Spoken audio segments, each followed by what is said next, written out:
Alright, I'm gonna do a video about um,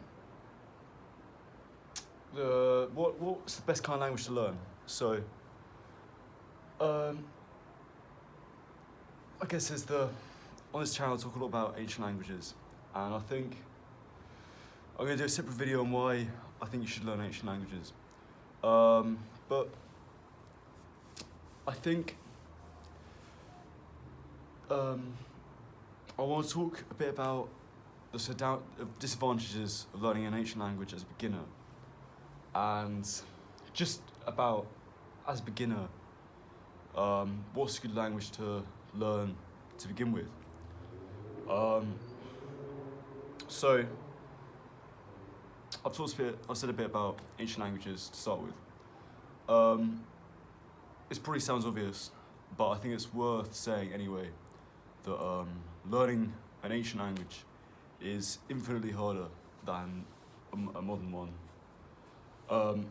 There's just such a distance between you and an ancient language. You don't have instant access to easily learnable material. There's less of it. And it's a much slower return on investment. Now, you might, think the return on investment is greater in the end, and I think there's an argument to be said for that. I mean, it depends what your goals are with the language, but I think if your focus is on just learning a language for the sake of it, really take ancient languages out of the question. That's something to come back to for another time, I think. So, in the realm of modern languages, what's the language you go for? Well, it's funny because it's easy just to go for the easiest language, generally, which would probably be, there's debate, probably something like Spanish, Italian, like the Romance languages, or maybe, Dutch or something like that.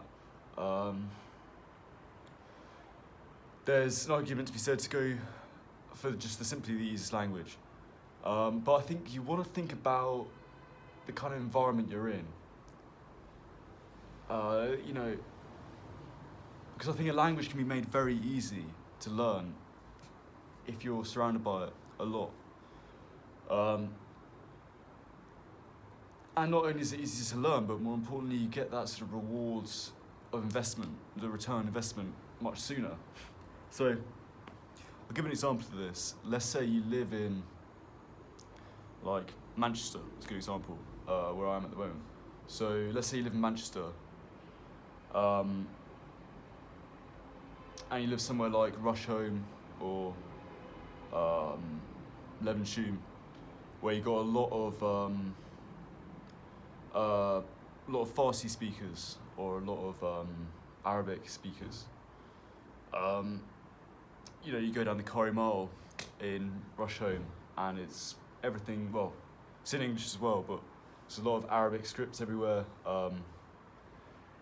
and a lot of people in Manchester communicate in Farsi or Arabic as between people you can speak it as a language of daily communication.